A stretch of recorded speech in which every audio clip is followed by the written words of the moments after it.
আসসালামু আলাইকুম। চাকরি প্রত্যাশী প্রিয় ভাই বোনেরা, আজকে সপ্তম চ্যাপ্টার শুরু করব। আজকের টপিক ডেটাবেস ম্যানেজমেন্ট সিস্টেম। তো এটা খুবই মজার একটা সাবজেক্ট, বেশিরভাগ হলো প্র্যাকটিক্যাল। আমরা প্র্যাকটিক্যালের মাধ্যমে দেখার চেষ্টা করব যে কত চমৎকার ভাবে আমাদের যে আলোচ্য টপিকগুলো আছে সেগুলো আমরা কভার করতে পারি। তো তারপরেও আমরা একটা ক্লাস ওভারভিউতে চলে যাই যে আমার আসলে কি কি পড়তে হবে এবং কোনগুলো সবচেয়ে বেশি গুরুত্বপূর্ণ। ডেটাবেস ম্যানেজমেন্ট সিস্টেম, এখান থেকে সাধারণত একটা মার্ক আশা করি হবে যে যে মূল ফিচারগুলো কি কি, ডেটাবেসটা কি, নর্মাল যে প্রসিডিওরে আমরা এগুলো সংরক্ষণ করি, ডেটাবেস, ডিবিএমএস, এই সিস্টেমের মধ্যে মেন পার্থক্য কোনগুলা, কি কি ফিচার নতুন আসছে, ইত্যাদি ইত্যাদি। এরপর ইয়ার ডায়াগ্রাম থেকে ইয়ার ডায়াগ্রামের কোন কোন সিম্বল কি মিন করে, বিশেষ করে সিম্বলগুলো আমাদেরকে দেখতে হবে এখান থেকে। এবং একই সাথে রিলেশনশিপ মডেলে আমাকে দেখতে হবে, যেমন 1 to 1, মানে কিভাবে একটা টেবিলের সাথে আরেকটা table connected, 1 to 1, 1 to many, many to 1, many to many। Suppose এই রিলেশনশিপগুলো আমরা দেখার চেষ্টা করব। এরপরে নর্মালাইজেশন খুব ইম্পর্টেন্ট, এখান থেকে এটা খুব গুরুত্বপূর্ণ সহকারে পড়তে হবে। 1 নর্মাল ফর্ম, 3টা নর্মাল ফর্ম দেখবো এবং পিসিএনএফ পর্যন্ত দেখবো। এবং ইন্ডেক্সিংটা শুধু ইন্ডেক্সিং এর যে টেকনিকগুলো আছে সে জানার চেষ্টা করব। তো এখানে আমি অনেক কন্টেন্ট রেখেছি, এতগুলো কন্টেন্ট রাখার দরকার নেই। তোমাদেরকে আমি অবশ্যই বলে দিব যে কোন কন্টেন্টগুলো আমাদের এখানে দেখতে হবে। আচ্ছা, এবং একই সাথে এখানে জাস্ট ট্রানজাকশন কন্ট্রোল এবং কারেন্সি কন্ট্রোলের ফিচারটা আমরা একটু দেখে নিব, এটা ইম্পর্টেন্ট। এবং একই সাথে আমার এসকিউএল কোয়েরি, এইখান থেকে প্রশ্ন হবে আশা করতেছি। এখান থেকে একাধিক প্রশ্ন হবে, 2 বা ততোধিক, 2 or more আশা করতেছি এখান থেকে এই কোশ্চেনটা আমরা পাবো। তো মজার ব্যাপার হলো এসকিউএল কোয়েরি পড়ার সময় আর বাদ বাকি যে প্রশ্নগুলো আছে সেটা অটোমেটিক আমাদের এখানে চলে আসবে। মানে সমস্ত কিছুর ইমপ্লিমেন্টেশনটা আসলে এসকিউএল কোয়েরির মাধ্যমে আমরা এক্সিকিউশন করার চেষ্টা করব। ওকে, আমরা সরাসরি চলে যাই আমাদের পড়াতে। ডিবিএমএস, ডিবিএমএসটা কি? একটা স্ট্রাকচারড কালেকশন অফ ডেটা। আমরা আসলে যে প্রক্রিয়াতে বর্তমানে ডেটাগুলো রাখি, তো ডেটাগুলো আসলে সুবিন্যস্ত না, খুঁজে পাওয়া কষ্ট, মানে সার্চিং করা কষ্ট, এগুলাকে প্রয়োজনে আপডেট করা আর কষ্ট হতো। এই সমস্ত বিষয় দিয়ে চিন্তা করে কিন্তু আসলে অর্গানাইজ একটা ফাইল স্ট্রাকচার বা ডেটা স্ট্রাকচারটা তৈরি হলো। তখন এই ডেটাগুলোকে আমি যদি ইজিলি স্টোর করতে পারি, আপডেট করতে পারি, ডিলিট, যে কোনো অপারেশন এটার উপর করতে পারি, সেই ব্যবস্থাটা আসলে ডেটাবেস। ঠিক আছে, সিম্পল আমরা কি বলছি, typically stored and access electronically. হ্যাঁ, আমরা যে বর্তমানে যা করতেছি, আমি যদি একটু চিন্তা করি, স্বাভাবিকভাবে আমরা ব্যাংকের, আমাদের এখানে অ্যাকাউন্ট আছে যে কোনো ব্যাংকে, সাপোজ সে ফর এক্সাম্পল আমাদের রাষ্ট্রায়ত্ত ব্যাংকের কথাই বলি, সোনালী ব্যাংক পিএলসি। আচ্ছা, এই ব্যাংকে আমার একটা অ্যাকাউন্ট আছে। এখন আমি কিন্তু সহজেই ই ওয়ালেটের মাধ্যমে সমস্ত ট্রানজাকশন আমরা করতে পারতেছি অ্যাপস এর মাধ্যমে, এই অ্যাপস এর মাধ্যমে। আচ্ছা, এখানে এই অ্যাপস এর যতগুলা কার্যাবলী এখানে হয় সবগুলো আমরা আলোচনা করব, কিভাবে আসলে মানে কাজগুলা করতেছে। এখন আমার অ্যাকাউন্টে কত টাকা আছে, এটা আমার টাকা উইথড্র করার পরে কত থাকবে, এই ট্রানজাকশনটা যদি এখন ইরর হয় সেক্ষেত্রে কি ঘটনা ঘটতে পারে, আবার এই ট্রানজাকশন কমপ্লিট হওয়ার পরে এটা স্টেবল অবস্থায় আসবে কিনা সেটা আমাদের দেখতে হবে। এই সমস্ত যে ব্যাপারগুলো, যে অ্যাক্সেস, যে আরো এটার সাথে ইনক্লুডেড অনেকগুলো ফিচার আছে, অনেক ফিচার আছে। যেমন আমি সেটা এনপিএসবি করলে এক ধরনের ঘটনা ঘটে, বিএফটিএন করলে এক ধরনের ঘটনা ঘটতেছে, এখান থেকে ই ওয়ালেটে আমি যখন ট্রান্সফার করতেছি এক ধরনের ঘটনা ঘটতেছে। তো এই যে সমস্ত ব্যাপারগুলো, এখান থেকে ফিক্সড ডিপোজিটে আমি টাকা জমা দিতে পারতেছি, আদার্স আরো অনেক রিসার্চ পর্যন্ত আমরা করতে পারতেছি। অনেক ফিচার এখানে আছে, সেটাগুলো আমি যাচ্ছি না। আমি বলতেছি যে যে ডাটাগুলো স্টোর আছে সেই ডাটাগুলোকে এবং অ্যাক্সেস করব কিভাবে, ইলেকট্রনিক্যালি। আসলে সাধারণত তাই করতেছি কিন্তু আমরা। এবং আমাদের বর্তমানে অনলাইন যত ট্রানজাকশন হচ্ছে, যত ধরনের ট্রানজাকশন হচ্ছে, সেটা আমি একটা মোবাইল রিসার্চ করি না কেন, সাপোজ আমি বেশিরভাগ রিসার্চ করি easy.com.bd, এখানে আমরা কিন্তু সহজেই যে কোনো পেমেন্ট গেটওয়ের মাধ্যমে এখানে আমরা রিসার্চ করতে পারতেছি, বিদ্যুৎ বিল জমা দিতে পারতেছি বা আদার্স ফিচারগুলো আমাদের দিচ্ছে। যারা এই একপে বাংলাদেশের গভর্নমেন্টের যে এই সিস্টেমটা, আমি জাস্ট ট্রানজাকশন ভিত্তিক বলতেছি, যেটা লাইভ ট্রানজাকশন হচ্ছে। সো এই ডাটাবেজের চমৎকারভাবে ডাটা যদি অর্গানাইজড না থাকতো এবং এগুলা ইলেকট্রনিক্যালি অ্যাক্সেস না করার সুবিধা থাকতো, তাহলে কিন্তু সেটা পারা যেত না।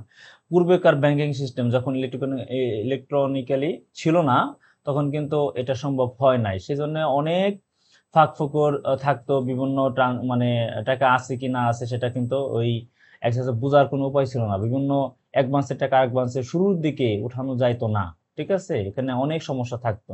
তারপরে না হয় আমার আন্তঃ ব্যাংকিং লেনদেন এই বিভিন্ন ইয়েগুলোর মধ্যে এটা অনলাইন বেসড হওয়ার কারণে একদম ইজি হয়ে গেছে। কিন্তু শুরুর দিকে যদি আমরা চিন্তা করি, সেই সিস্টেমটা কিন্তু ছিল না, ব্রাঞ্চ ভিত্তিক ছিল, একদম পুরো ম্যানুয়াল সিস্টেম ছিল। ওকে, তো এইটা আমি তোমাদেরকে এখানে ক্লাস কন্টেন্ট হিসাবে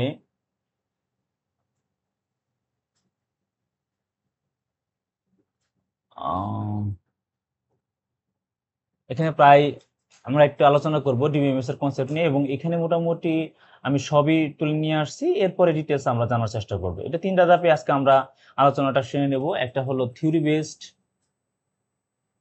আচ্ছা, এবং একই সাথে এমসিকিউ দেখার চেষ্টা করব, এবং আমরা এসকিউএল বা অনেকে সিকিউএল নাম বলো, যেভাবে বলো না এসকিউএল বা সিকিউএল, এটা কোয়েরিটা এক্সিকিউশনের মাধ্যমে আমরা যে থিওরি এবং এমসিকিউর যে ব্যাপারগুলা তুলে নিয়ে আসব।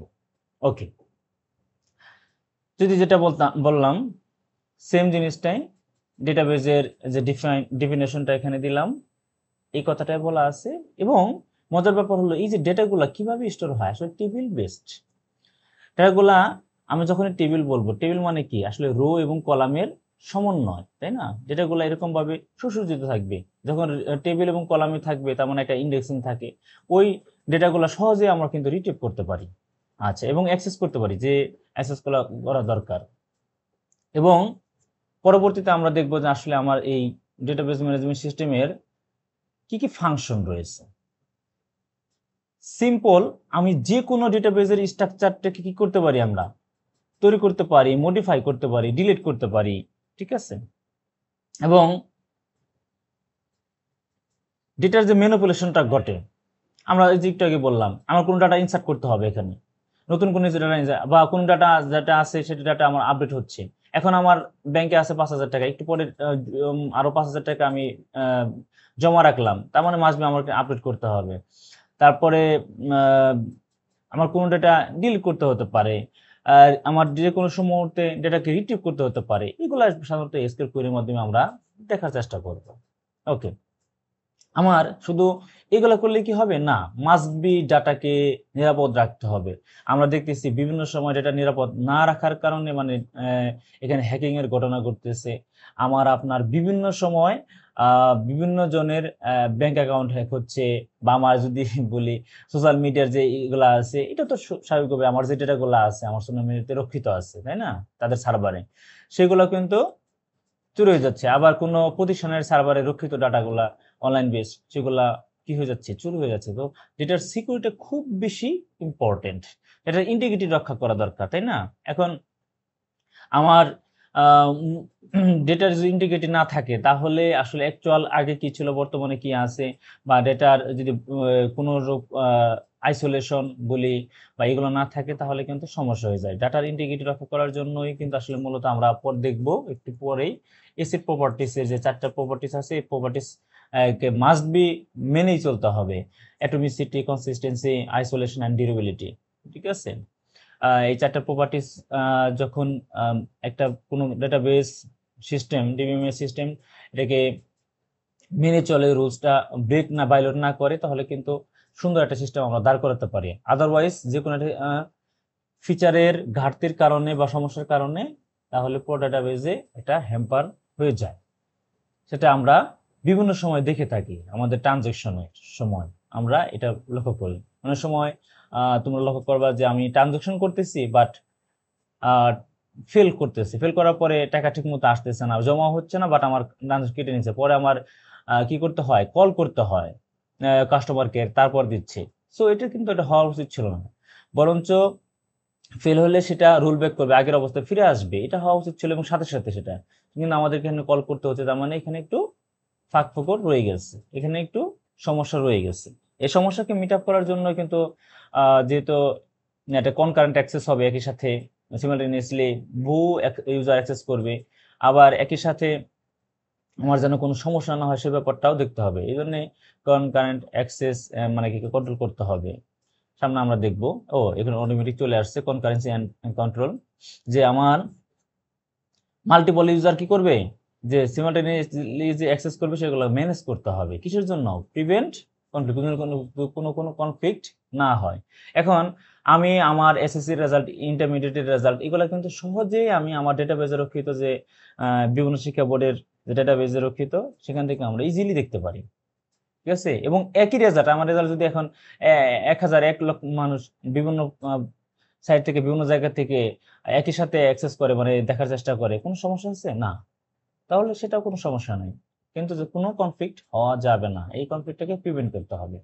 এবং মাস্ট বি, এখন একটা যে কোনো ডেটার সমস্যা হয়ে যেতে পারে, ডেটা ফেলিয়ার হয়েছে, সিস্টেম হয়েছে, তার মানে কি করতে হবে, মাস্ট বি ব্যাকআপ করতে হবে এবং পুনরায় ফিরে আগের অবস্থায় করার জন্য অবশ্যই রিকভারি একটা প্রসেস থাকতে হবে। ওকে, আমরা যদি কি কম্পোনেন্ট দিতে তাকাই, তাহলে কিন্তু এটা অটোমেটিক চলে আসছে আমাদের যে ডেটাবেজের যে ইঞ্জিনটা আছে। ঠিক আছে, আমরা বিভিন্ন দেখব, বিভিন্ন, যেমন মাইসিকিউএল, তারপরে এসকিউএল সার্ভার, ওরাকল, অনেকগুলা সিস্টেমের সাথে আমরা পরিচিত। অনেকে বিভিন্ন সিস্টেমে কাজ করেছে, অথবা অনেকে বাস্তবভিত্তিক বা প্রফেশনালি কাজ করতেছে অনেকেই। তোমরা এই ব্যাপারগুলো আরো ভালো জানবে, যে আমার বিভিন্ন প্ল্যাটফর্ম অলরেডি এখানে ক্রিয়েট করা আছে, ছোট বড় অনেক প্ল্যাটফর্ম আছে। এক এক প্ল্যাটফর্মে এক এক রকম ফিচার আছে, তো সেগুলো নিয়ে আমরা যাব না। তো আমরা আমাদের যে বিভিন্ন ডাটাবেস ইঞ্জিনগুলো আছে, ঠিক আছে, যে কোয়েরি কি করার জন্য, আমাদের যে কোয়েরি প্রসেস করার জন্য এবং ডাটা ম্যানেজ করার জন্য বিভিন্ন রকম স্কিমা দাঁড় করানো আছে। ঠিক আছে, ডেটাগুলা কিভাবে লজিক্যাল যে স্ট্রাকচার আছে, আসলে কিভাবে ডাটাগুলো অর্গানাইজড হবে, এটাই যেরকম এটা আছে স্কিমা, মানে কাঠামো দাঁড় করানো আছে। কিভাবে ডাটাগুলা এই ম্যানেজ হবে, অর্গানাইজড অবস্থা থাকবে আমার টেবিলে, সেই ব্যাপারগুলা স্কিমাতে নির্ধারণ করা হয়। আচ্ছা, তো এই পোর্শনগুলো আসলে আমাদের, যদি আমি বলি কি কম্পোনেন্ট, আমি পুরো ওভারভিউ করে যাচ্ছি, আমাদের একদম সহজ হয়ে যাবে আমাদের জন্য। ওকে, এরপর যদি আমরা বলি যে আমার বিভিন্ন ধরনের ডিবিএমএস টা আমরা দেখতে পাই, তারপর রিলেশনাল ডাটাবেস যেটা আরডিবিএমএস, যেটা এটা সবচেয়ে বেশি ব্যবহৃত হয়। ঠিক আছে, আমি ওই অলরেডি বলে ফেলছি যে আমরা মাইসিকিউএল, তারপরে ওরাকল ইত্যাদি ইত্যাদি যে প্ল্যাটফর্মগুলো ব্যবহার করি, সেগুলো সবই আসলে RDBMS, relational database management system. তারপর আমরা একদম লাইভ, বিশেষ করে অ্যাজ ভিত্তিক যেগুলো কাজ করা হয়, মঙ্গোডিবি নিয়ে অনেকে কাজ করছে। ঠিক আছে, খুব জনপ্রিয়। ঠিক আছে, তারপরে ক্যাসান্ড্রা। তো এই সব, এটা হলো নোসিকিউএল ডিবিএমএস। এটা কি করে, যে আনস্ট্রাকচার যে আছে বা সেমি স্ট্রাকচার ডেটাগুলো নিয়ে কাজ করার জন্য এটা সাধারণত এটা ব্যবহার করা হয়। আর ফুললি স্ট্রাকচার কিন্তু মাস্ট বি টেবিল ভিত্তিক আরডিবিএমএস, মনে রাখতে হবে। আচ্ছা, তারপরে হায়ারার্কিক্যাল ট্রি ভিত্তিক, এটা হলো ট্রি স্ট্রাকচার ফলো করে।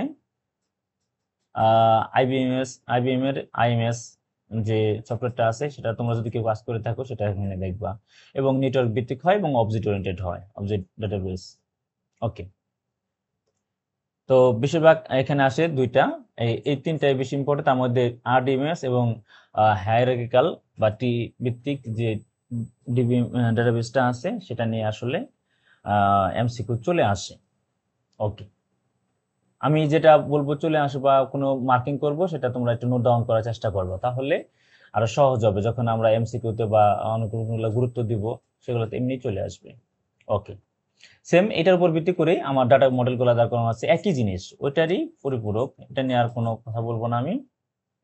এখন আমার বিভিন্ন রকম, এই যে সাপোজ এখানে আছে, আমি একটা দেই, সাপোজ স্টুডেন্ট আইডি, তার নাম, রোল, সাপোজ ডিপার্টমেন্ট।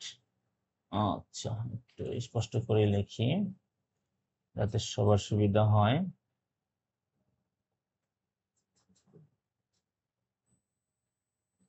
সাপোজ এরকম আছে, স্টুডেন্ট আইডি, নেম, ডিপার্টমেন্ট, ইত্যাদি ইত্যাদি এরকম আছে। সাপোজ 01, 02, 03, ইত্যাদিতে অনেক কিছু আছে। এখন এখানে স্টুডেন্ট আইডি কিন্তু ইউনিক, নাম কিন্তু আর ইউনিক না। রহিম, 10 জনের নাম রহিম হতে পারে, রহিম হতে পারে, ঠিক আছে, একই ডিপার্টমেন্টে পড়তে পারে, এটা নিয়ে কোনো ডাউট নাই। এরকম স্বাভাবিকভাবে হয়, একটা ক্লাসে একই নামে 3-4 জন থাকতে পারে, তাদের ডিপার্টমেন্টও সেম থাকতে পারে, এবং ইভেন কি বাবার নামও সেম হতে পারে, এটা নিয়ে কোনো ডাউট নেই। বাট স্টুডেন্ট আইডি কিন্তু কখনো সেম হবে না। তো আমি যদি বলি যে এই এখন ইউনিক ভাবে আমি যে কোনো ইনফরমেশনকে, যে কোনো রেকর্ডকে আমি আসলে খুঁজে খুব সহজে রিট্রিভ করতে চাই, খুঁজে বের করতে চাই, তাহলে যে কিটা ব্যবহার করা হয় সেটা হলো প্রাইমারি কি। ঠিক আছে, প্রাইমারি কিন্তু কি নাল হওয়া যাবে না। আমি আর সামনে দেখব যে প্রাইমারি কি কি কি ফিচার আছে বা কি আছে। তবে এখানে অনেকেই কনফিউজড হয়ে যাও যে আসলে কয়েকটা টার্মের ক্ষেত্রে, আমি টার্মগুলো একটু বলে দিই। যেমন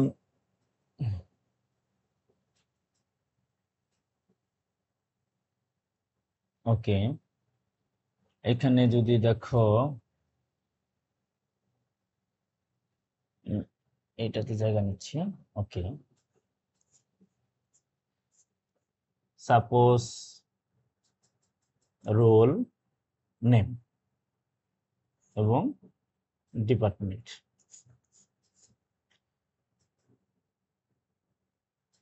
101, 102, এ, বি, সায়েন্স, সায়েন্স।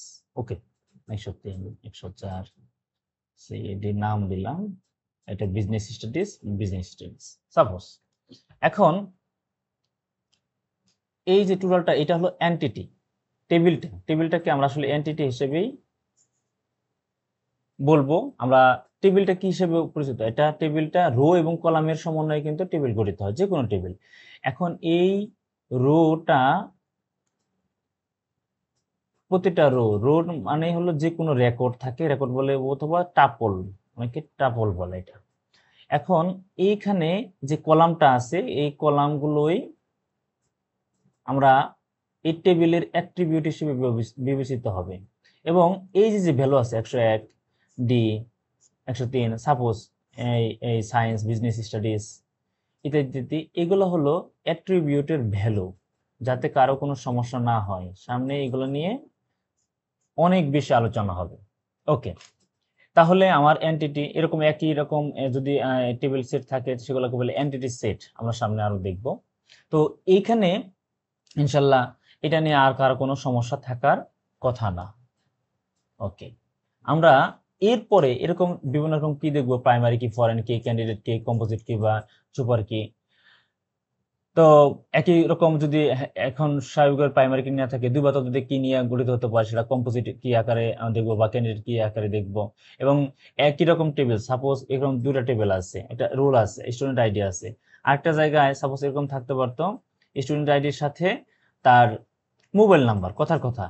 এখন একই রকম এক মোবাইল নাম্বার তো দুজনের থাকবে না, বা এনআইডি, সাপোজ এনআইডি বা বার্থ সার্টিফিকেট। এখন সবার এনআইডি অবশ্যই মাস্ট বিভিন্ন, কিন্তু এই টেবিলের প্রাইমারি কি, সাপোজ এইটা এই স্টুডেন্ট আইডি, কিন্তু এটা দ্বিতীয় টেবিল, এটা আমার student information table, info table. Suppose এটা হলো রেজাল্ট, সাপোজ রেজাল্ট শিট তৈরি করব, রেজাল্টে কত মার্ক পাইছে ইত্যাদি ইত্যাদি, সাবজেক্ট ওয়াইজ মার্ক পাইছে এটা দেখবো। তো এখানে স্টুডেন্ট ইনফরমেশন টেবিলের স্টুডেন্ট আইডি হলো কি, আমার স্টুডেন্ট আইডিটা কিন্তু প্রাইমারি কি, বাট এই টেবিলের সাপোজ প্রাইমারি কি হিসাবে এটা যদি ডিফাইন করা থাকে, এটা প্রাইমারি কি, তাহলে এক টেবিলের প্রাইমারি কি অন্য টেবিলে যদি রেফারেন্স হিসেবে কাজ করে, সেটাই হলো আমার আসলে ফরেন কি। ঠিক আছে, আচ্ছা। এরপরে আমরা দেখব নর্মালাইজেশন, খুব বেশি ইম্পর্টেন্ট, কারণ আমার ডেটাতে অনেক রিডান্ডেন্সি থাকে। এই রিডান্ডেন্সি গুলাকে কি করতে হবে, ইলিমিনেট করতে হবে, মাস্ট বি। এবং যখন ইলিমিনেট না করতে পারবো তার মানে ইন্টিগ্রিটিটা কি এনশিওর করা যাবে না। এই জন্য ইন্টিগ্রিটিটাকে এনশিওর করা এবং রিডান্ডেন্সিটাকে ইলিমিনেট করা আসলে আমার মূল উদ্দেশ্য। এই জন্যই নর্মালাইজেশন করা হয়, সিম্পল, এক কথাই শেষ। তার এখানে 4 ধরনের নর্মালাইজেশন আমরা দেখব। একটা হলো first normal form, second normal form, third normal form এবং বিসিএনএফ। এটা ভয়েস কোড এই ভদ্রলোক এই নর্মাল ফর্মটা ডিজাইন করছেন, বিধায় ওনার নামকরণ করা হয়েছে, ঠিক আছে। এটা আসলে আর কিছুই না, এই থার্ড ভার্সনেরই একটা পরবর্তীতে একটা রূপ। ওকে, তো যদি প্রথম নরমাল ফর্মে আমরা দেখব যে আসলে রিপিটেন্ডিং গ্রুপগুলোকে কিভাবে এলিমিনেট করা হয় এবং পার্শিয়াল ডিপেন্ডেন্সিকে করা হবে সেকেন্ড নরমাল ফর্মে, এবং থার্ডলি আসলে নন কি অ্যাট্রিবিউট যেগুলো আছে আসলে এই বিশেষ করে প্রাইমারি কির উপর ডিপেন্ড করে সেগুলোকে আমরা মানে ওই ট্রানজিটিভ ডিপেন্ডেন্সি যেগুলো আছে সেগুলোকে একবারে রিমুভ করে ফেলবো।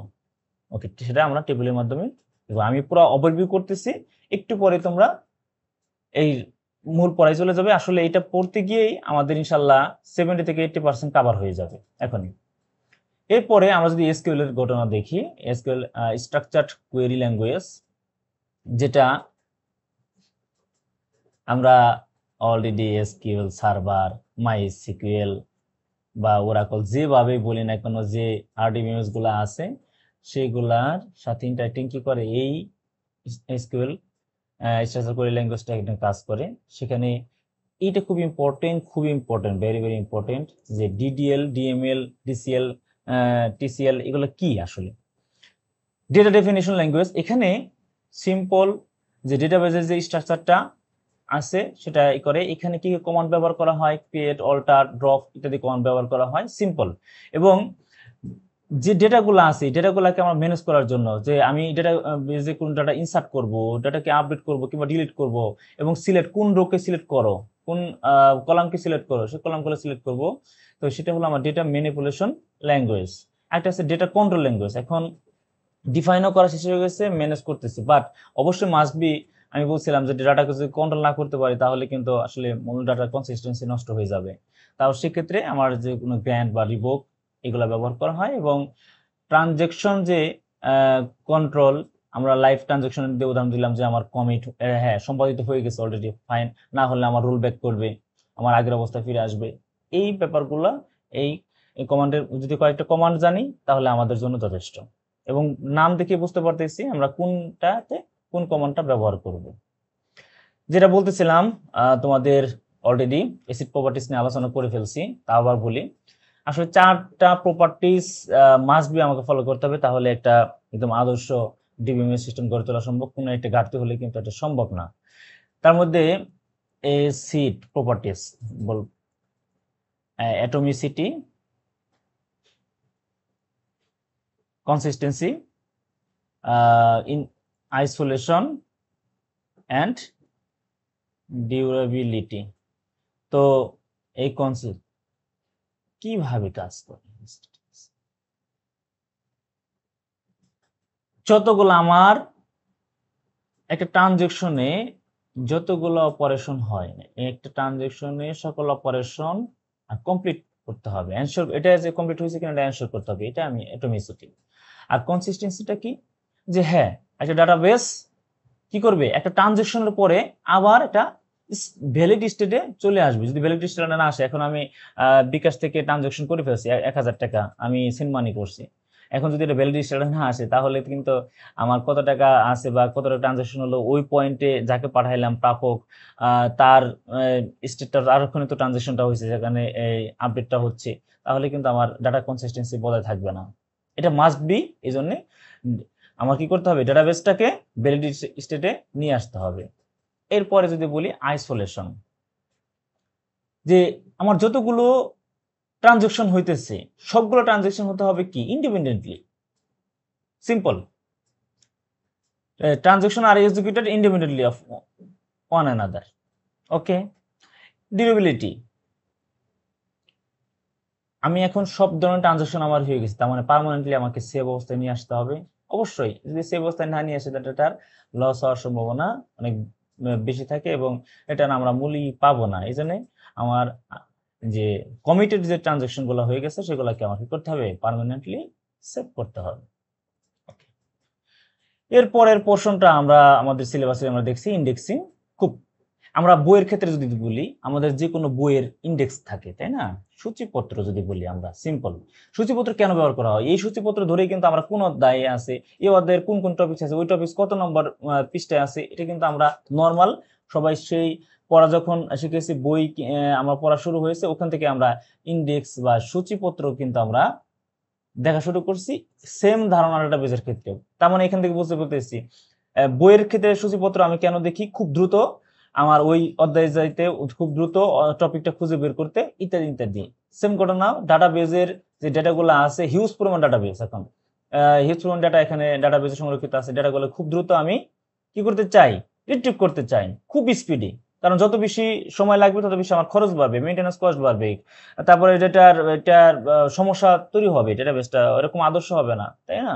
তার মানে সময়টাকে কমাইতে হবে, আবার এফিশিয়েন্টলি ডেটাটা চমৎকার ভাবে রিট্রিভ হতে হবে। সো এইটা বলছে যে ইমপ্রুভ দ্য লিমিট স্পিড কার, ডেটা রিট্রিভালের। এটা হলো মূল থিম, ঠিক আছে? এটা বিভিন্ন রকম হতে পারে, প্রাইমারি হতে পারে, সেকেন্ডারি হতে, ক্লাস্টার নন ক্লাস্টার, এটা বিভিন্ন রকম হতে পারে। ওকে, এরপরে যদি আমি দেখি কনকারেন্সি কন্ট্রোল, আমার এখন মাল্টিপল অ্যাক্সেস তো আমার দিতেই হবে, মাল্টিপল ইউজার অ্যাক্সেস করতেছে, আমার একটা ডাটাবেজে হিট করতেছে, সেগুলো যদি আমি কন্ট্রোল না করতে পারি, তাহলে তো আমার কি অবস্থা যেতে পারে, লক মানে ডেড লক অবস্থায় চলে যেতে পারে, টাইম স্ট্যাম্পিং একটা অবস্থা, লকিং একটা ব্যবস্থা, এরকম বিভিন্ন অবস্থা মাধ্যমে আমার কন্ট্রোল করতে হয়। যেমন আমার কোনো ধরনের ট্রানজাকশন হচ্ছে, ডিউরিং ট্রানজাকশন, সেক্ষেত্রে আমার অ্যাক্সেসটাকে রেস্ট্রিক্ট করে দিতে হবে, এটাকে বলা হয় লকিং। ওকে, একটা অর্ডার ট্রানজাকশনের সময় এই যে টাইম স্ট্যাম্প ব্যবহার করা হয়। তারপরে যখন একটা ট্রানজাকশন আরেকটার জন্য ওয়েট করে, মানে হোয়েন অকার্স, এটা কখন ঘটে, ডেডলক অবস্থা আমরা জানি, এটা অপারেটিং সিস্টেম আমরা জানি যখন এরকম মাল্টিপল অ্যাক্সেস গুলা হয়, তখন সে কম্পিউটার বুঝতে পারে না, যেটা অচল অবস্থায় চলে যাওয়া, তাই না? অপারেটিং সিস্টেম বুঝতে পারে না কোন কাজটা আগে করবে, একটা যে অচল অবস্থার সৃষ্টি হয়, এই অচল অবস্থাকে বলি আমরা ডেডলক। তো এখানে যখন একটা আটটার জন্য ওয়েট করে এবং সেই অবস্থাটা যেটা সৃষ্টি হয়, সেই অবস্থাটা হলো ডেডলক। তো যাই হোক, তো এটাকে রিকভারি করা যায়, রিকভারি করার জন্য আরো অনেকগুলো প্রসেস আছে। এটা হলো আমাদের কনকারেন্সি কন্ট্রোলের, এটুকু দেখলেই চলবে, আর কিছু লাগবে না। আর ডেটা ইন্টিগ্রিটি অলরেডি আমরা বলে ফেলছি কথার মাধ্যমে, যে ডাটার ইন্টিগ্রিটি রক্ষা করতে হবে, এন্টিটি যে ইন্টিগ্রিটি, কোনো ডুপ্লিকেট ভ্যালু থাকবে না। যদি এখন ডুপ্লিকেট ভ্যালু থাকে একই রকম, তাহলে কিন্তু সেখানে সমস্যা তৈরি হবে। যখন আমি সার্চ করবো, রিট্রিভ করবো ডাটা, মানে একই ডাটা দুইবার অধিক দেখাবে, তাহলে তো কিন্তু আমার আসলে সমস্যা হবে, তাই না? আচ্ছা, এবং কোন প্রাইমারি কি, নাল প্রাইমারি কি থাকা যাবে না। তারপরে রেফারেন্সিয়াল যেটা ইন্টিগ্রিটি, যে ফরেন কি মাস্ট ম্যাচ, অবশ্যই ম্যাচ করতে হবে কি একটা ভ্যালিড প্রাইমারি কি আর না। তো এরপরে domain integrity, data values must confirm কি করতে হবে, to define formats or rules. কারণ ডেটার ইন্টিগ্রিটি যদি আমি বজায় না রাখতে পারি, তাহলে কিন্তু আলটিমেটলি কোনো লাভ নাই, ঠিক আছে? ডাটা ওখানে তো বজায় রাখতেই হবে আমাকে। এবং এটা নিয়ে বলে ফেলছি, এটা আর বলবো না, ব্যাকআপ রিকভারি প্রসেস, এটা নিয়ে আমরা আলোচনার মাধ্যমে বুঝে ফেলছি আমার আসলে কি কি সুবিধা হতে পারে, কি কি অসুবিধা হতে পারে, বা চ্যালেঞ্জ গুলা কি কি আছে আমরা বুঝে ফেলছি। যেখানে এত বেশি সুবিধা, তার মানে কস্টিংটাও বাড়বে, তাই না? কমপ্লিজিটিটাও বাড়বে। তারপরে সেটা পারফরমেন্স ওভারহেড কি ফর স্মল সিস্টেম, যেমন ছোট সিস্টেমে সেটা হাতে ম্যানুয়ালি করা যায়, কিন্তু বড় সিস্টেমের জন্য যে এটা কি করা যায়, সমস্যার কারণ। এগুলা মূলত সুবিধাই বেশি, বাট এখানে কিছু চ্যালেঞ্জ বা মানে চ্যালেঞ্জ রয়েছে, আমি এটাকে প্রতিবন্ধকতা বলতে নারাজ। চ্যালেঞ্জ রয়েছে, চ্যালেঞ্জ গুলাকে ওভারকাম করলে সবগুলাই আমাদের সুবিধা হিসেবে দাঁড় করানো সম্ভব, যেটা আমি অলরেডি বলে ফেলছি, দেখো তাই হয়েছে এখানে। ওকে, না হলে তো যদি ম্যানুয়াল করে, এটা তো সম্ভব না, তাই না? ওকে, আমরা আমাদের পুরো ওভারভিউ হয়ে গেছে, আমরা এই জিনিসটা এখন শুধু টেনে যাই, তাহলে তোমাদের জন্য সহজ হবে। ওকে, এরপরে আসছে ER model, entity relationship model. এটা এন্টিটি যেমন দেখবো স্ট্রং এন্টিটি হতে পারে, উইক এন্টিটি, এবং তার অ্যাট্রিবিউট আমরা আবার বলছি এখানে কলাম বলবো না, অ্যাট্রিবিউট বলবো, এন্টিটি টেবিল বলবো না, এন্টিটি বলবো, তাই না?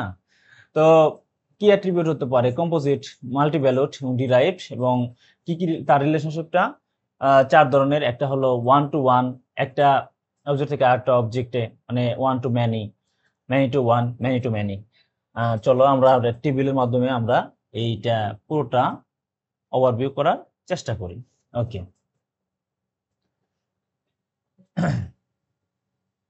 কেন এটা ব্যবহার করা হয়? এটা একদমই সিম্পল, যে এই ইয়ার ডায়াগ্রামটা কেন রিপ্রেজেন্ট করি আমি, মানে এটা কি রিপ্রেজেন্ট করে, যে ইয়ার মডেল, একটা ডাটাবেজের ইয়ার মডেলটা সিম্পল, যে কনভার্ট করবে কোথায়, রিলেশন মানে টেবিলে কনভার্ট করবে, যে মানে যে ইয়ার মডেলটা যেটা, যে মডেল যার কারণে ইজিলি আমার কনভার্ট করা সম্ভব হয়, এই জন্য আসলে ইজি ইয়ার ডায়াগ্রামটা আমরা উপস্থাপন করি। ঠিক আছে, এখানে আগে তোমাদের উপস্থাপনের পূর্বে অবশ্যই কি কি সিম্বল ব্যবহার করতে হবে সেটা আমাদের জানতে হবে। এটা খুব সম্ভবত, হ্যাঁ, প্রোগ্রামিং এর সময় আমরা কিছু সিম্বল দেখেছিলাম যখন আমরা ফ্লোচার্ট ড্র করি, ফ্লোচার্ট অঙ্কনের সময় কিছু, এবং তার কিছু মিনিং ছিল, কোন অ্যালগরিদমের কোন কোন ধাপে কোনটা ব্যবহার করতে পারবো, ওটা ফ্লোচার্ট চিত্রের মাধ্যমে যখন উপস্থাপন করি কিছু ব্যবহার করতাম। এখানেও সেম কিছু সিম্বল ব্যবহার করতে হবে, এবং সিম্বলগুলো কি রিপ্রেজেন্ট করে, এটা এখান থেকে এমসিকিউ হওয়ার সম্ভাবনা অনেক অনেক বেশি, ভেরি ভেরি ইম্পর্টেন্ট এটা। ওকে, এখানে দেখো রেক্টেঙ্গেল, রেক্টেঙ্গেল কি করে, ইয়ার মডেলের এন্টিটিগুলোকে রিপ্রেজেন্ট করে। ইলিপস, এফটি কি করবে, অ্যাট্রিবিউটকে রিপ্রেজেন্ট করবে। ডায়মন্ড সিম্বল রিলেশনশিপকে মেনটেন করবে। আর ওই ক্ষেত্রে ডায়মন্ড কি ছিল মনে আছে তোমাদের নিশ্চয়, ডায়মন্ড ছিল সিদ্ধান্ত গ্রহণের ক্ষেত্রে, ওইদিকে ইলিপস ছিল হলো কি, শুরু এবং শেষ, স্টার্ট এন্ডিং কম্বিনেশনের জন্য। নর্মাল প্রসেসের জন্য ছিল আমার রেক্টেঙ্গেল, ওই প্রোগ্রামিং কথা বলতেছি, মানে ফ্লো চার্টের কথা বলতেছি। এটার সাথে আবার এর সাথে মিলিয়ে ফেলো না, এটা ভালো করে দেখতে হবে। আচ্ছা, তো এখানে যে অ্যাট্রিবিউটস টু এন্টিটি বা এন্টিটিজের সেটগুলোর মধ্যে আলাদা রিলেশনশিপ এর যে টাইপগুলোর মধ্যে ই করার জন্য, সংযোগ স্থাপনের জন্য আমরা কি করি, লাইন ব্যবহার করি। ওক্ষেত্রে আমরা বিভিন্ন রকম 4টা অ্যারো ব্যবহার করতাম, তোমাদের মনে আছে। আর ডাবল ইলিপসটা মাল্টি ভ্যালুড যে অ্যাট্রিবিউট গুলো আছে সেক্ষেত্রে ব্যবহার করব, এবং উইক এন্টিটির ক্ষেত্রে আমরা ডাবল রেক্টেঙ্গেল ব্যবহার করব। আচ্ছা, প্রশ্ন চলে আসছে যে স্ট্রং এন্টিটি কি বা উইক এন্টিটি কি, সেটা আমরা একটু দেখে নেই। ওকে, এই একই জিনিস যেটা আমি অলরেডি বলে ফেলছি, এটা আমি আর বলতেছি না। আচ্ছা, তো আমি এখানে যদি বলি স্টুডেন্ট নামে একটা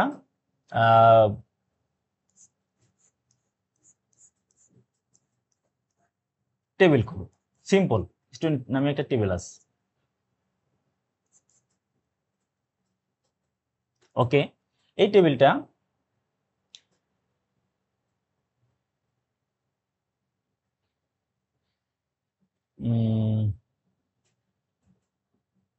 টেবিলটাতে বিভিন্ন, suppose roll name, department, father's name, mother's name, ইত্যাদি ইত্যাদি অনেক তথ্য থাকে। তো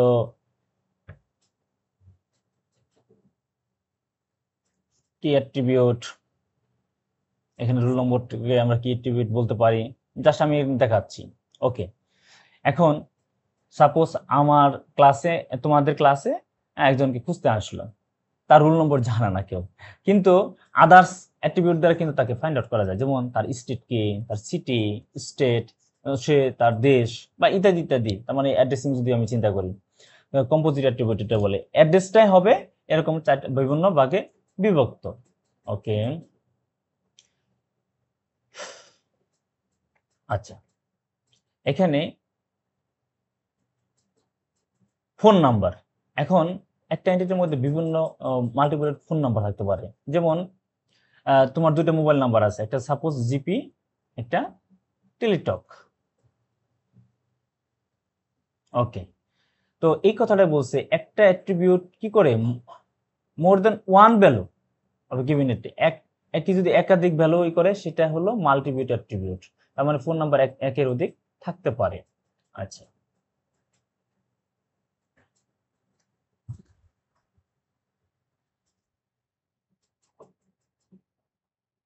আম,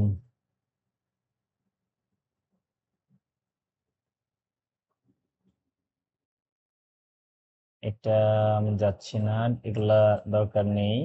আমরা সরাসরি রিলেশনশিপ টাইপে যাব, যেটা সবচেয়ে ইম্পর্টেন্ট। এখানে আমি তোমাদের বোঝার জন্য একটু জাস্ট দিয়ে রাখছি, এগুলা এতটা ইয়ের দরকার নেই। এখানে আমি দেখতে পাচ্ছি স্টুডেন্ট নামে একটা টেবিল আছে, সিম্পল টেবিলের কথা চিন্তা করে কোর্স নামে একটা টেবিল।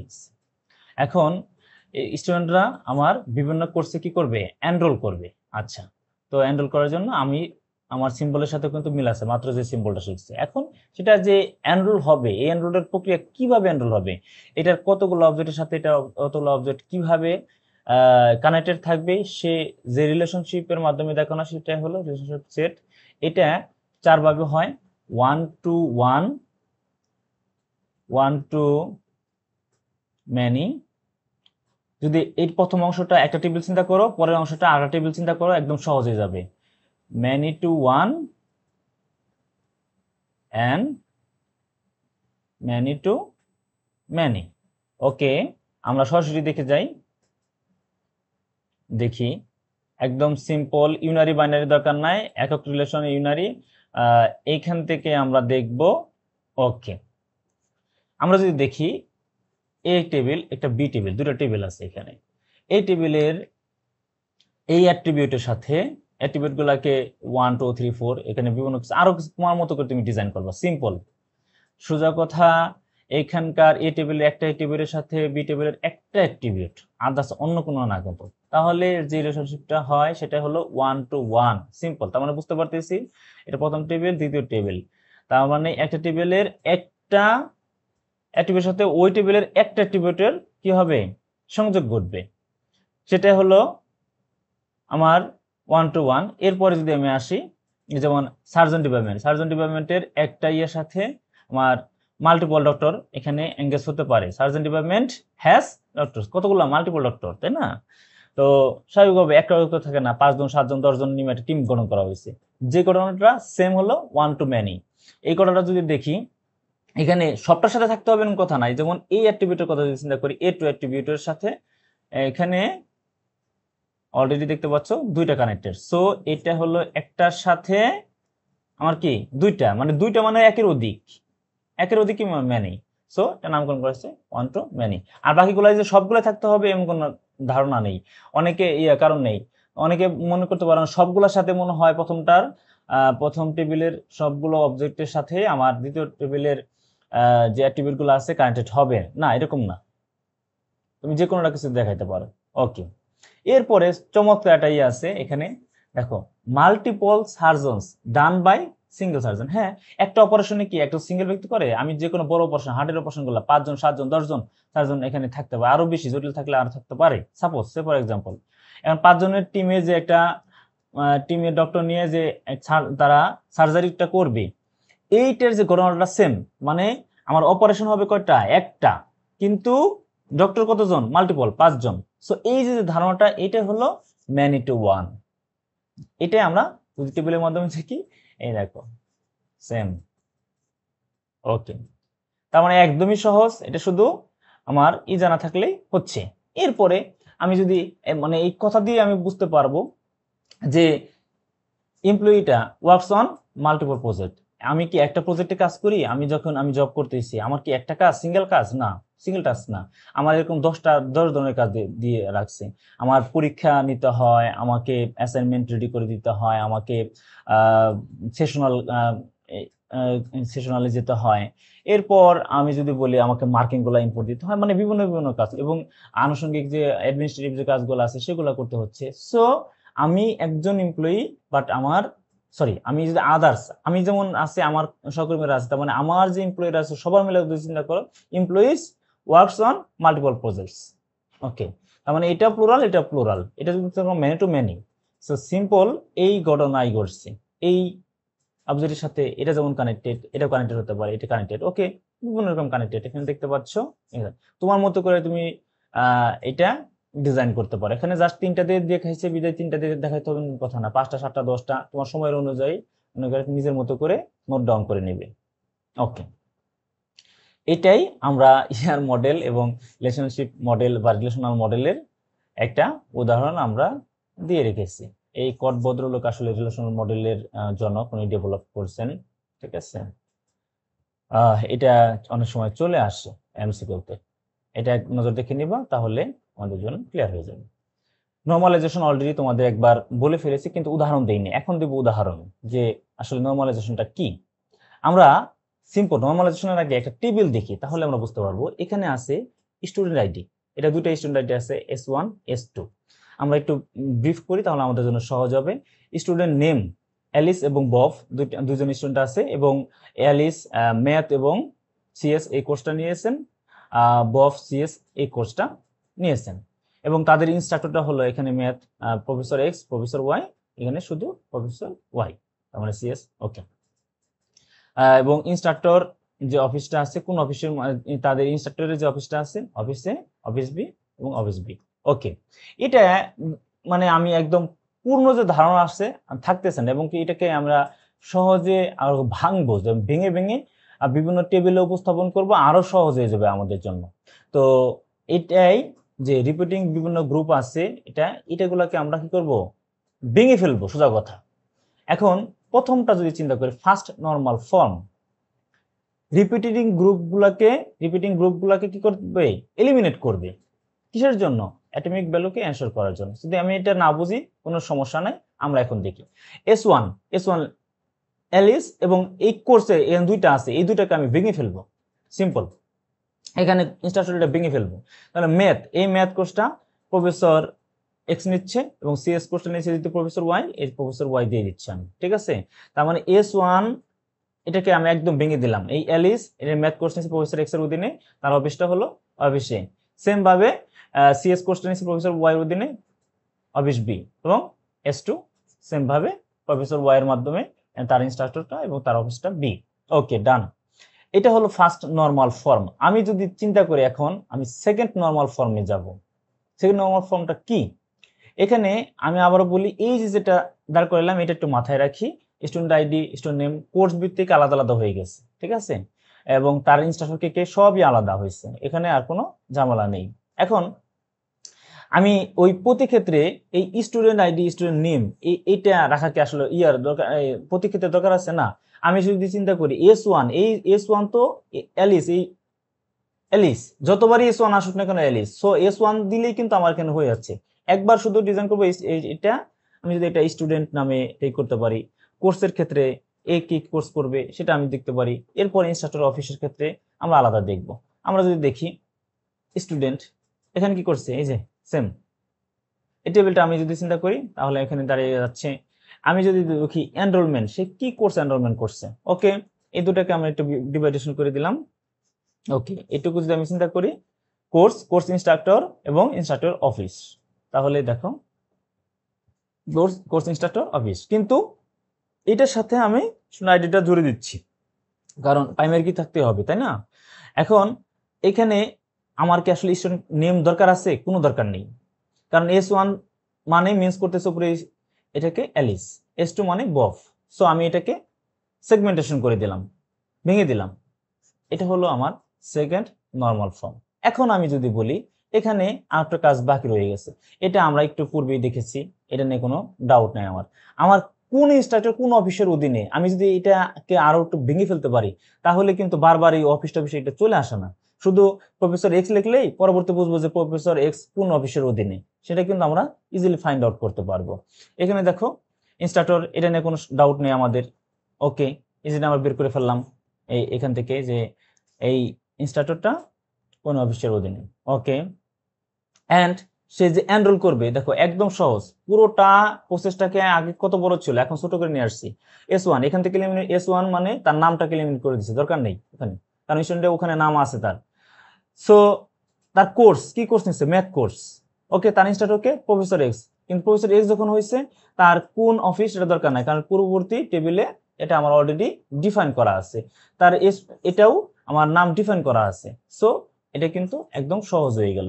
এটাকে বলা হয় থার্ড নরমাল ফর্ম, এবং এইটারই পরিবর্তিত একদম স্ট্রিক্টার রূপ, এটা হলো আমার BCNF।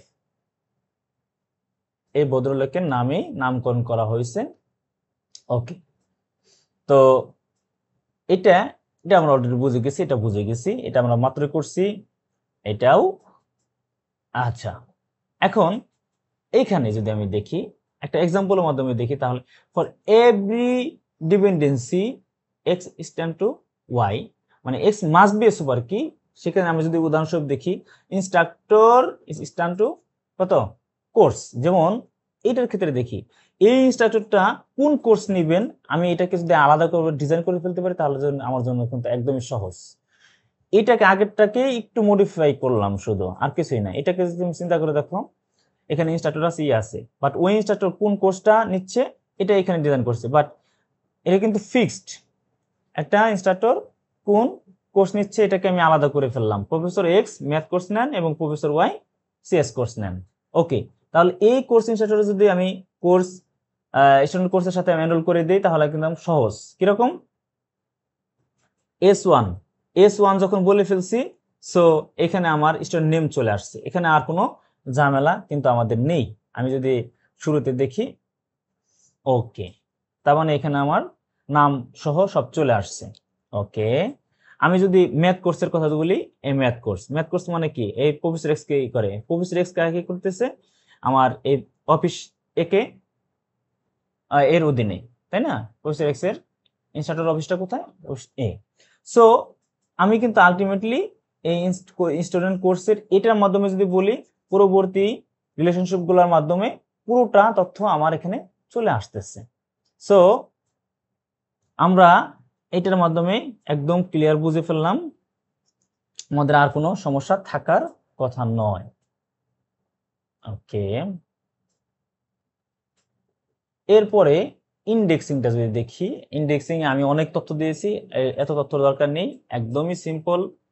যে আমি আমার অনেক, এটা হলো আমার ডেটাবেস, সিম্পল, অনেক তথ্য রাখা আছে। এই ডেটাবেসের একটা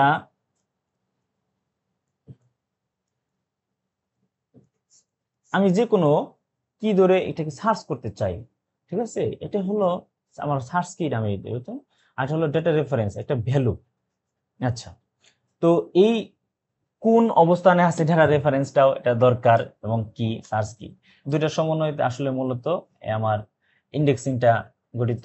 এটা হলো আসলে ডেটাবেজের যে ইন্ডেক্সিং স্ট্রাকচার, সেটা আসলে মূলত এইভাবে কাজ করে। আমাদের বইয়ের ক্ষেত্রে যদি আমি চিন্তা করি তাই, টপিক উইথ পেজ যদি আমি দেখি তাই, কোনো পার্থক্য নেই। আমি যদি বলি এটা এক নজর দেখলেই তোমাদের কাছে একদম ক্লিয়ার হয়ে যাবে। এখানে আমি অনেকগুলো তথ্য রেখেছি, ডেন্স ইন্ডেক্স, শুধু নামগুলো জানা থাকলে হবে, চিত্র দেখলে বুঝে যাবা। তারপরে স্পার্স ইন্ডেক্স, হ্যাশ টেবিলিং এর মাধ্যমে হ্যাশ ফাইল অর্গানাইজেশন করা হয়, ঠিক আছে। আর ওখানে তোমাদের বিভিন্ন টাইপ আমি অলরেডি বলেছিলাম, যে একটা ক্লাস্টার্ড ইন্ডেক্সিং হতে পারে, নন ক্লাস্টার্ড ইন্ডেক্সিং হতে পারে, প্রাইমারি ইন্ডেক্সিং হতে পারে, ঠিক আছে। আচ্ছা, এগুলা খুব বেশি ইম্পর্টেন্ট না, এগুলা এই জন্য আমি এটা স্কিপ করে গেলাম। তোমাদের শুধু ইমেজগুলা দেওয়া আছে, এটা জানা থাকলে যথেষ্ট। ওকে, এখন আমি আসি আমাদের কাঙ্ক্ষিত যা পড়লাম এটার বাস্তব ভিত্তিক তাহলে প্রয়োগ কোথায় করবো আমি, তাই না? আমি যদি কোয়েরি লিখতে পারি কোন একটা প্ল্যাটফর্মে, সাপোজ এসকিউএল এর যদি আমি কোয়েরি লিখি, বা যে কোনো ওরাকল লেখো না কেন, নর্মাল কিছু ফরম্যাট আছে, ফরম্যাট গুলো আমরা একটু দেখার চেষ্টা করি, তাহলে আমাদের জন্য কিন্তু সহজ হবে। ওকে, এটা অলরেডি আমরা বলে ফেলছি, এগুলো নিয়ে আমরা আলোচনা করব না এখন আর, ঠিক আছে। আচ্ছা, এখানে আমি তোমাদের একটা টেবিল দিয়ে দিয়েছি, টেবিলটা এক নজর দেখার চেষ্টা করবা। যেমন সিলেক্ট, এই এসকিউএলটা কি কাজ করে, তার পারপাসটা, শুধু পারপাসটা দেখবা। এখানে এক্সাম্পল দিয়েছি, এটাই দিতে হবে কোনো কথা নেই, সেটা আমরা এখনই দেখব। এবং কি কাজ করে, তার পারপাসটা কি, এক নজর এটা টেবিলটা দেখবা, তাহলে আমার মনে হয় এখান থেকে মাস থাকবেই প্রশ্ন, এটা নিয়ে কোনো ডাউট নেই। 2 বা ততোধিক প্রশ্ন এখান থেকে হবে, এই জন্য আমি ম্যাক্সিমাম এগুলা কভার করার চেষ্টা করছি, ইনশাল্লাহ এর বাইরে থাকবে না, ঠিক আছে। আচ্ছা, এখন আমি তোমাদের সাজেস্ট করব W3 স্কুলস এর যে এসকিউএল টা আছে, এখানে এই এসকিউএল এখান থেকে তোমরা প্র্যাকটিস করবা, তাহলে কি হবে, তোমাদের জন্য সুবিধা হবে। আমি সরাসরি, যেহেতু এটা কাজ ভিত্তিক, আমি এখানে চলে যাই। এখানে তোমরা একটু দেখতে পাচ্ছ, এক নজর দেখো, খুবই চমৎকার সহজ ভাষায় লেখা এসকিউএল। এসকিউএলটা এখানে কি আমি যদি দেখি যে SQL stands for query language. আচ্ছা, এসকিউএল আমাকে কি অ্যাক্সেস দেয়, যে অ্যাক্সেস অ্যান্ড ম্যানিপুলেট ডেটাবেস। হ্যাঁ, ডেটাবেসকে আমার অ্যাক্সেস করা এবং ম্যানিপুলেট করার জন্য অনুমতি প্রদান করতেছে আমাকে। ওকে, এবং এসকিউএল কি করতে পারে আমি যদি দেখি, জাস্ট এক্সিকিউটটা কি করতে পারে, execute query, retrieve data, insert record, কোন রেকর্ডকে ইনসার্ট করে, আপডেট রেকর্ড ডিলিট করে, নতুন ডাটাবেস তৈরি করে, তারপরে নতুন টেবিল তৈরি করে, তারপরে একটা প্রসিডিওর মেনটেন করে, তাই না, স্টোরড প্রসিডিওর ডাটাবেজে, তারপরে কোন একটা ভিউ, ডাটাবেজের একটা ভিউ কে ক্রিয়েট করে, কোনো পারমিশন, টেবিলের উপর কোনো পারমিশন করে, কারণ আমরা একটা টেবিলে সবাই তো অ্যাক্সেস পাবে না, এবং কি প্রসিডিওর হতে পারে, কি বলতে পারে, ইত্যাদি ইত্যাদি, এগুলোকে ডিফাইন করে। ওকে, আমরা যদি দেখি তার সিনট্যাক্সটা কি, এরকম করে যদি তোমরা পড়ো একদমই সহজ হয়ে যাবে, এবং ডেটাবেজের যে কোনো জায়গা থেকে কোশ্চেন আসুক না কেন আমি মনে করি তোমরা এটা পারবা। তো এটা করার জন্য এখানে অটোমেটিক একটা অনলাইন আইডি তারা সেট আপ করে দিয়েছে। আমি যদি একটু এটাকে এইভাবে দেখি, আমি এটাকে ভেঙে দিই, তাহলে তোমাদের জন্য সুবিধা হবে। সিলেক্ট স্টার, স্টারতে কি বোঝায় এটা আগে দেখে নেই, এবং ফ্রম কাস্টমার্স। আচ্ছা, আমি এটা রান করি আগে, তারপর তোমরা দেখো। এখানে কাস্টমার্স নামে একটা টেবিল রয়েছে, এটা আমি বুঝতে পারতেছি। এখানে দেখো টেবিলটা কিভাবে কাজ করে, অনেকগুলো আমরা এটা দেখে নেই। এখানে দেখলাম যে 91টা রেকর্ড আছে, এটা দিয়ে আমরা মূলত অনেকগুলো কাজ করব। এখানে আমরা এক নজরে কি কি অ্যাট্রিবিউট আছে, মানে কলাম আছে, এটা দেখে নিই। Customer ID, customer name, contact name, address, city, postal code এবং কান্ট্রি। ওকে, আমি এখানে কিছু কোড লিখি, সাপোজ এটা আমি জানি না, তাহলে আমি প্রথমে এটা ফেলে দিই। যদি ছোট হাতের দাও তাও কোনো সমস্যা নেই। সিলেক্ট স্টার মানে সবগুলো, ফ্রম এই কিওয়ার্ডটা ব্যবহার করা হয়। সিলেক্ট দিয়ে আমরা কি করব, এরপরে যা দিতে হয় আমার করতে হয়, যে কলাম কি কি সিলেক্ট করতে চাই। এখানে আমি স্টার মানে সকল কলাম, স্টার দ্বারা কি বোঝায়, সকল কলাম। ফ্রম কোথা থেকে, কোন এন্টিটি থেকে আমি এটা বের করতে, কোন টেবিল থেকে, টেবিলের নামটা দিব, টেবিলের নামটা হলো কাস্টমার্স। ওকে, দিয়ে আমি শেষ করলাম, এটা রান করলাম, এটাই দেখাবে। আচ্ছা, এখন আমি স্টারের জায়গায় দিয়ে দিলাম customer ID, customer name, suppose say for example দুইটা দিলাম। দেখি এখন কি দেখায়, দেখো এই দুইটা দেখাইছে। রেকর্ড কিন্তু আমার 91টাই আছে, তাই না, কিন্তু আমি এখন শো আপ করছি দুইটা। আমি যদি আরো বাড়িয়ে দিতে চাই, আমার যদি মনে না থাকে স্টারতে দেখে নেব কোনটা আছে। তারপরে city, suppose say for example city, এটা দেখো সিটি। এখন সিলেক্ট তুমি যেভাবে করবা সেভাবে দেখাবে। এবং সিটিটা যদি আমি প্রথমে নিয়ে আসি, অনেকের মনে প্রশ্ন থাকে এটাই প্রথম দিতে হবে, না, এরকম কোনো কিছু নাই। তুমি দেখো সিটিটা প্রথমে নিয়ে আসলাম, মানে সিলেক্ট আগে সিটিটা আমি সব করতে চাই, তারপর কাস্টমার আইডি, কাস্টমার নেম, দেখো কি দাঁড়ায়। হ্যাঁ, যেভাবে আমি দিচ্ছি এভাবে কিন্তু এখানে রান হচ্ছে। আচ্ছা, একদম সিম্পল বেসিক তিনটা। আমরা নর্মাল যদি দেখি সিলেক্ট টেবিলগুলো, যদি আমি এটাকে এভাবে দেখি যে সিলেক্ট টেবিল, আচ্ছা টেবিল, সরি সিলেক্ট কলামস, মানে কলামস লিখি, কলামের নামগুলো এক বা একাধিক, কলাম 1, কলাম 2, যে কটা দরকার হয় এটা, এরপর ইত্যাদি ইত্যাদি। আবার 1 মানে দুইটা না, ইত্যাদি ইত্যাদি। আচ্ছা, from table name, simple table name, where একটা কন্ডিশন আমরা দিব, হোয়ারের পরে কি থাকবে, কন্ডিশন। তাহলে এটা হলো কিন্তু মূল থিম। এটা তোমরা আমরা অনেকগুলা এক্সাম্পল আমরা এখানে দেখে নেব। ওকে, এইভাবে তোমরা যদি প্র্যাকটিস করো, হুবহু যা আছে ওইটা আমি এক্সিকিউট করবো না, আমরা কি আরো কি দিতে চাই সেটা আমরা দেখব। আমরা অলরেডি এটা দেখে ফেলেছি। সিলেক্ট, এই যে এখানে এটা যদি দেখলাম, যেটা অলরেডি আমাদের দেখা হয়ে গেছে। এখন ডিস্টিংক্ট কিওয়ার্ডটা কেন ব্যবহার করা হয়, প্রশ্ন চলে আসলো। তাহলে আমরা কি লিখতে পারি ডিস্টিংক্ট কিওয়ার্ডে, দেখো সিম্পল, আলাদা আলাদা, এবারে ইউনিক। যদি আমি এটাকে রান করি, এটাকে এমটি মুছে দিই, তাহলে আমাদের সুবিধা হবে। যেমন একটা ডিস্টিংক্ট আমি উঠিয়ে দিই, তাহলে তোমরা বুঝতে পারবা। আমি শুধু রান করি, এখানে কয়টা আছে, 91টা। যেমন জার্মানি তুমি দেখো অনেকবার থাকতে পারে, মেক্সিকো অনেকবার থাকতে পারে। আমি চাচ্ছি যে কান্ট্রি, এই কান্ট্রিগুলোর মধ্যে 91টা কান্ট্রি দেখাচ্ছে, বাট শুধু একদম তারা ডিস্টিংক্ট টাইপের হবে, মানে এই কান্ট্রির একটা কান্ট্রির সাথে আরেকটা কান্ট্রি মানে মিলবে না। জার্মানি যদি হয়, জার্মানি একটা থাকবে, জার্মানি অনেকগুলো থাকবে না। তো মানে একক ভিত্তিক যদি দেশ দেখি তাহলে সেটা কতগুলো দেশ হয়, এখানে দেখি। দেখো তোমরা অলরেডি পাচ্ছ 21টা। তার মানে যখন আমি সিরিয়ালে এখানে দেখাচ্ছে অ্যাসেন্ডিং টু ডিসেন্ডিং অর্ডারে আর্জেন্টিনা, অস্ট্রেলিয়া, বেলজিয়াম, তার মানে একটা কান্ট্রির সাথে কিন্তু আরেকটা কান্ট্রির কোনো ডুপ্লিকেসি নাই, কোনো ডুপ্লিকেসি নেই। ঠিক আছে, তার মানে ডিস্টিংক্ট ভ্যালুটা আমাকে ডুপ্লিকেসিটাই কিন্তু এই জন্য দূর করতেছে। সিম্পল। এই জিনিসটা কি আমাদের ভুল হবে না। তার মানে এই সিলেক্ট এই ডিস্টিংটা কি করতেছে, রিটার্ন করতেছে অনলি ডিস্টিং বা ডিফারেন্ট যে ভ্যালুগুলো আছে, সেম ভ্যালু তো আমরা ওখানে রিটার্ন করতেছে না। আচ্ছা, এখন আমি যদি দেখি হোয়ার একটা কন্ডিশন আমি দেই, এটার ক্ষেত্রে বা বিভিন্ন ক্ষেত্রে আমরা ব্যবহার করতে পারি। আমরা একটু দেখি,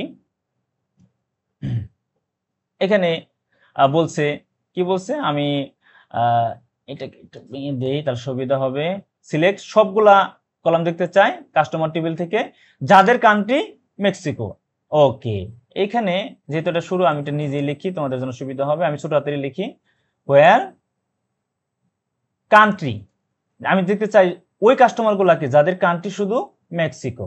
তাহলে আমি এখানে মেক্সিকো যেটা ছিল মেক্সিকো লিখলাম, সাপোজ এটা লিখলাম। এখন দেওয়ার পর 5টা রেকর্ড আসছে, আমি সাপোজ ভুল করে আমি এখানে দিয়ে দিলাম উগান্ডা। উগান্ডা যদি আমার দেশ না থাকে আসবে না। ঠিক আছে, দেখো অলরেডি নাই, উগান্ডার এরকম কোনো কাস্টমার নাই। কিন্তু কিন্তু এটা যদি আমি এখানে মুছে দিতাম তাহলে কিন্তু আমার 91টা রেকর্ড দেখাইতো, কারণ এখানে কোনো শর্ত জুড়ে দিই নাই। কিন্তু যখন শর্ত জুড়ে দিয়েছি, এই শর্তের উপর ডিপেন্ড করে আমার ভ্যালুগুলোকে আমাকে শো করবে। তার মানে উগান্ডা রাষ্ট্রের কোনো কাস্টমার কিন্তু এখানে নাই।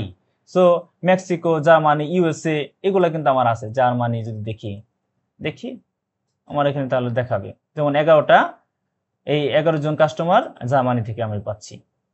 সো আমি চাই যে তোমরা যদি একবার করে এখানে যা আছে, এখানে যা আছে এইটা শুধু দেখো W3 স্কিলস এর, তোমরা দেখতে পাচ্ছ এইটা করলে আর কোনো সমস্যা থাকার কোনো কথা নাই, এখানে কোনো কারণ নাই। এবং একই সাথে কিভাবে কাজ করে টেবিল, অ্যাট্রিবিউট, প্রাইমারি কি, ফরেন কি সব চলে আসবে। এবং এই যে অর্ডার বাই কিভাবে কাজ করে, আমি একটু এটাকে একদম সিম্পল ভাবে দেখানোর চেষ্টা করি। যেমন আমার এখানে প্রোডাক্ট নামে একটা টেবিল আছে, টেবিলটা আগে দেখে নিই তাহলে সব সুবিধা হবে। আমি এটা মুছে দিলাম, আমি আগে প্রোডাক্টটা দেখি কি কি আছে। ওকে, দেখলাম প্রোডাক্টের প্রোডাক্ট আইডি আছে, প্রোডাক্ট নেম, সাপ্লায়ার আইডি, তার ক্যাটাগরি আইডি, ইউনিট এবং প্রাইস। ওকে, আমি প্রোডাক্টটা দেখে নিলাম। প্রোডাক্টের দেখে নিয়ে আমি দেখতে চাচ্ছি যে প্রাইস আকারে কত হয়। আমি প্রাইস আকারে বাদ দিয়ে অন্য কিছু দিব। আমরা একটু দেখি, যে প্রাইস আকারে দেখি তাহলে এই যে প্রাইস, এই প্রাইস আকারেই কিন্তু তোমাকে দেখাবে। এবং মজার ব্যাপার দেখো, এটা অ্যাসেন্ডিং অর্ডার সাজানো একদম শুরু থেকে, এবং এটার সাথে কিন্তু কোনো এখানে মিল নেই। আর প্রাইসটাই হলো মেন, প্রাইসটাকে মূল ভিত্তি ধরে অন্যগুলাকে সে অ্যারেঞ্জ করবে। এখানে প্রোডাক্ট আইডি কিন্তু এলোমেলো আছে দেখো, কিন্তু প্রাইস আইডির ক্ষেত্রে কিন্তু একদম সেম। আমি যদি এটাকে এভাবে দেখি না প্রোডাক্ট আইডি হিসেবে, তাহলে কিন্তু সিকোয়েন্সিয়ালি সে সাজিয়ে নেবে প্রোডাক্ট আইডি। তার মানে প্রোডাক্ট আইডির একদম ক্রোনোলজিক্যালি অর্ডারে অ্যাসেন্ডিং টু ডিসেন্ডিং সে সাজাবে। আচ্ছা, এখানে একটা জিনিস দিয়ে রাখলাম, দেখো তোমাদের এখানে শুধু ডিইএসসি মানে ডিসেন্ডিং অর্ডার আমি বলে দিলাম না, আমি এটা অ্যাসেন্ডিং চাই না, শুধু এটা একটা কিওয়ার্ড দিলাম ডিসেন্ডিং, সে দেখো ডিসেন্ডিং করে দিয়ে দিচ্ছে 77, 76 এইভাবে করে দিচ্ছে। সো আমরা কিন্তু এখান থেকে অর্ডার বাইটা সাজিয়ে নিলাম। এরপরে এন্ড কিওয়ার্ড কেন ব্যবহার করা হয়? দুই পদ্ধতির মধ্যে একদম দুটো হতে হবে। যদি চিন্তা করি এন্ড গেট মানে দুইটা পোর্শনই আমার হতে হবে। আমি যদি এটাকে এভাবে চিন্তা করি যে ওই কাস্টমার গুলাকে আমরা সব কাস্টমারের তথ্য আমাকে দেখাও যাদের কান্ট্রি স্পেন এবং যাদের কাস্টমারের নাম জি দিয়ে শুরু। এটা জি মানে জির পরে যদি পার্সেন্ট থাকে তাহলে এটা জি দিয়ে শুরু হয়। আমি আর একটু দেখাই, দেখো এখানে এই যে এ ভদ্রলোকের নাম কি জি দিয়ে শুরু। আমি যদি দেই এ দিয়ে শুরু, সাপোজ এ দিলাম, তার মানে এ দিয়ে এখানে কিন্তু যদি থাকে শুরু হবে। নাই আমার এখানে শুরু হয় নাই, সরি, এ পার্সেন্টেজ দেই, দেখো যদি থাকে আসবে, আসে নাই। যদি বি দেই দেখি থাকলে আসবে। হ্যাঁ, এই যে একজন পাওয়া গেছে, একটা আসছে। সো এটা আবার যদি এটা পার্সেন্ট প্রথমে থাকতো শেষে বি থাকতো, এটা দ্বারা কি বোঝায়? এখানে কিছু নাই, আমি এটাকে জি দিয়ে দেই, আচ্ছা, এটাকে আরেকটু বোঝার জন্য আমি একটু ব্যবহার করি, তাহলে আমরা বুঝে নিব। যেমন এখানে শেষে আছে ও, তাহলে আমরা একটা কাজ করি, দেখো পার্সেন্টটা আগে দেই, ওটাকে পরে দিই, দেখো কি হয়। তাহলে মজাটা জিনিস দেখতে পারবো, যাদের নামের শেষে ও আছে তাদেরকে কিন্তু আমি দেখতে পাচ্ছি। সো এই পার্সেন্টেজের ব্যাপারটাও কিন্তু আমরা ক্লিয়ার হয়ে গেলাম। লাইক মানে কাস্টমার নেম, লাইক কিসের মতো, যেটা পার্সেন্ট জিরো মানে শেষে একদম জিরো দ্বারা, আর জিরোর পরে যদি পার্সেন্ট থাকে মানে শুরুটা হবে ও দ্বারা। সো এই সমস্ত বিষয়দের কিন্তু এখানে চমৎকার ভাবে উপস্থাপন করা আছে। তোমরা এভারেজ, সাম, লাইক, তারপরে ওয়াইল্ড কার্ড, ইন বিটুইন, এই যে বিভিন্ন রকম জয়েন আছে, inner join, outer join, full join, self join, union, union all, having group ইত্যাদি ইত্যাদি এই পর্যন্ত তোমরা দেখবা। এবং অনেক কিছু দরকার নাই এবং খুবই সহজ। আমার মনে হয় এটা তোমরা যদি করতে পারো তোমাদের একদমই সহজ হয়ে যাবে, একদমই সহজ হবে এটা, ঠিক আছে। তো আজকে এই পর্যন্তই। সরি, আমি কিছু এমসিকিউ নিয়ে আলোচনা করব আমি ক্লাসটা শেষ করার আগে। তা আমরা এমসিকিউতে চলে যাই। আচ্ছা, তোমরা এমসিকিউটা যেভাবে দেখবা, আমি যা বলছি প্রতিদিনই বলি, 4টা টার্মে আমরা দেখব এবং ইলিমিনেশন মেথড ব্যবহার করব।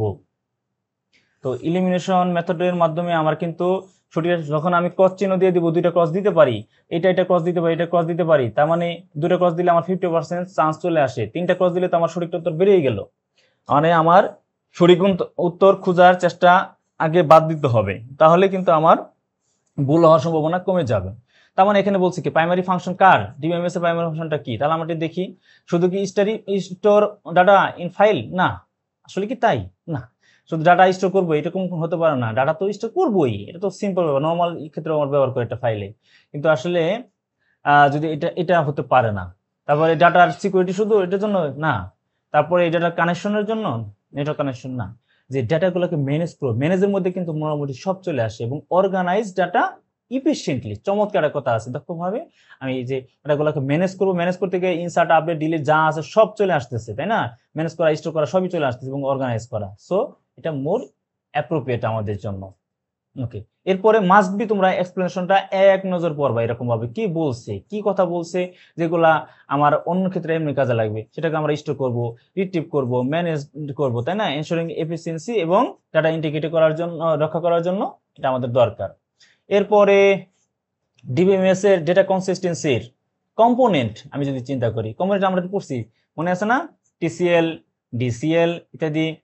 তো ডাটা কনসিস্টেন্সি করার জন্য ট্রানজাকশন কন্ট্রোল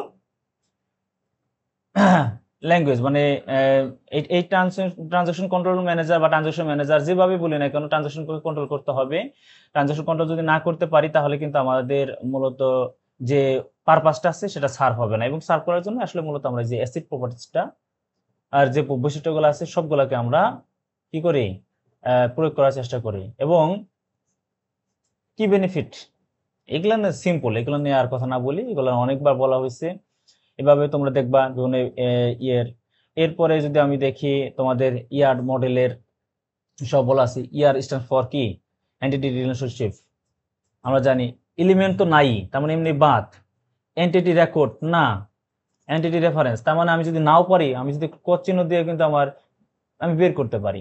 আচ্ছা, তো একটু আগে বলছি যে একটা এন্টিটি রিলেশনশিপ মডেল, এন্টিটি কি আসলে আমাদের বাস্তব জীবনের যে অবজেক্ট গুলা আছে, অবজেক্ট যখন থাকবে তার অ্যাট্রিবিউট গুলো থাকবে, তাই না। তো অবজেক্ট উইথ অ্যাট্রিবিউট, এটা আসলে এন্টিটি রিলেশনশিপের যে মূলত এন্টিটি গুলা, সেগুলা নিয়ে আমরা অনেক আলোচনা করছি, বিভিন্ন অ্যাট্রিবিউট গুলা নিয়ে নাম বলছি, কি কি অ্যাট্রিবিউট থাকতে পারে, এই অবজেক্টের এই অ্যাট্রিবিউট থাকতে পারে, আমরা অনেকগুলা দেখারও চেষ্টা করলাম। স্টুডেন্ট, এমপ্লয়ি, স্টুডেন্ট দিয়ে উদাহরণ দিয়েছি তোমাদের, এই যে এমপ্লয়ি দিয়ে আমরা অনেকগুলা বুঝলাম, কাস্টমার দিয়ে মাত্র দেখলাম, প্রোডাক্ট আইডি আমরা কোয়েরি এসকিউএল যখন করলাম তখন দেখলাম। তারপরে এখানে আমি যেটা বলছিলাম তোমাদের রিলেশনশিপ বোঝাইতে আসলে কোন ব্যবহার করা হয়, অবশ্যই মাস্ট বি কি ডায়মন্ড সিম্বল, আর এর প্রোগ্রামিং ক্ষেত্রে ডায়মন্ড সিম্বল আর ডিসিশন বোঝায়। সো আমাদের বুঝতে হবে, এভাবে তোমরা এখানে দেখে নিবা। এরপরে আমি অনেক প্র্যাকটিস দিয়েছি, আশা করি এই প্র্যাকটিস গুলো যদি একবার করে ফেলতে পারো তোমাদের আর কারো কোনো সমস্যা হবে না ইনশাল্লাহ, আমি আশাবাদী। এবং এখানে সবগুলাই করা আছে, যে আমার আসলে নর্মালাইজেশনের মেন গোলটা কি, যেটা অ্যানোমেলিস বা অসঙ্গতি দূর করা, তাই তো। ঠিক আছে, ইনক্রিজ কি হবে না, ডিক্রিজ হলে তা বুঝতাম যে ডাটা রিডান্ডেন্সি ডিক্রিজ করতেছে। সো এটা হতে পারে না, ডাটার নিরাপত্তা কি আরো কমিয়ে দিবে, এটা তো হতে পারে না, বাড়াবে বরঞ্চ, তাই না? সিম্পলিফাই কোরিগুলো কি সিম্পলিফাই করে না, বরঞ্চ ডাটার যে অ্যানোমালিজ অসঙ্গতি রয়েছে, যখন ডাটা ডুপ্লিকেট হবে যখন তো ডাটার অ্যানোমালিজ দেখা দিবে, তাই না? সেই ব্যাপারগুলো কিন্তু আমাদের চলে আসতেছে। আচ্ছা, তো এভাবে তোমরা প্রতিটা চ্যাপ্টারের মানে সবকিছু ইনশাল্লাহ দেখার চেষ্টা করবে। আমি এখানে তোমাদের যে 3টা ফাইল দিয়েছি, আমি আবার বলি 3টা ফাইল তোমরা পাবা, তোমরা টিমকে সবসময় বলবা। একটা হলো আমাদের যে এই পিপিটির যে ফাইলটা আছে সেটার পিডিএফটা হয়তো তোমরা পেয়ে যাবা, এবং ক্লাস কন্টেন্ট একই সাথে, কারণ পিপিটিতে সব দেখানো যায় না, তাই না? এই জন্য আমি একটা ক্লাস কন্টেন্ট দিয়ে রাখি যাতে সবাই এখান থেকে দেখে নিতে পারো, এবং প্রচুর এক্সারসাইজের জন্য এমসিকিউ একটা ফাইল। আশা করি তোমাদের ক্লাসটা ভালো লেগেছে। ভালো লাগছে কিনা আমি বলতে পারবো না, আমার ক্লাস যদি তোমাদের ভালো লাগে তো অবশ্যই তোমরা কমেন্ট সেকশনে জানাবা। আর কিভাবে আমার আরো ইমপ্রুভমেন্টের দরকার আছে, তোমাদের আরো কোনো কিছু চাওয়া থাকলে সেটাও কমেন্ট সেকশনে জানাবা, ইনশাল্লাহ আমি টিমকে জানিয়ে দেব, আমি আমার পক্ষ থেকেও চেষ্টা করব। সকলকে ধন্যবাদ জানাচ্ছি, আজকের মতো বিদায় নিচ্ছি। আসসালামু আলাইকুম।